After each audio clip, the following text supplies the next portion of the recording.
وَأَحْسَنَ مِنْكَ لَمْ تَرَ قَطُّ عَيْنِي، بڑے مہجبی دیکھے، بڑے حسین و جمیل دیکھے، لیکن میری آنکھ نے آپ جیسا حسن و جمال والا نہیں دیکھا۔ فوراً دل میں خیال آیا ہوگا شاید میری آنکھ نے نہ دیکھا ہو، شاید میری آنکھ نے نہ دیکھا ہو، کیا پتہ کوئی آمنہ جیسی ماں دنیا میں آ جائے اور محمد جیسا لال دنیا میں پیدا کر دے۔ فوراً اس کے بعد کہا وَأَجْمَلَ مِنْكَ لَمْ تَلِدِ النِّسَاءُ، کہ لاکھوں قیامتیں قائم ہو جائیں، نہ آمنہ جیسی ماں دنیا میں آئے گی، نہ محمد جیسا لال دنیا کے اندر آئے گا۔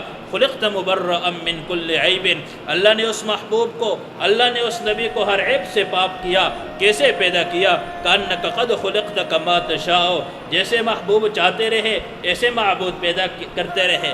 خالق لم یزل نے پوچھا ہوگا اے میرے محبوب بتائیے آپ کو کیسے پیدا کروں، بتائیے میرے محبوب آپ کو کیسے پیدا کروں؟ کہا ربا اگر مجھ کو میری مرضی کے مطابق پیدا کرنا ہے، آنکھ وہ عطا کر ابو بکر پہ اٹھے صدیق بن جائے، عمر پہ اٹھے فاروق بن جائے، عثمان پہ اٹھے ذو النورین بن جائے، علی پہ اٹھے حیدر قرار بن جائے، ابن مسعود پہ اٹھے فقیہ امت بن جائے، ابن عباس پہ اٹھے مفسر قرآن بن جائے، بازار میں بکتے سلمان پہ اٹھے خاندان نبوت کا فرد بن جائے، بلال پہ اٹھے مسجد نبوی کا مؤذن بن جائے۔ ربا اگر مجھ کو میری مرضی کے مطابق پیدا کرنا ہے تو یوں پیدا کر۔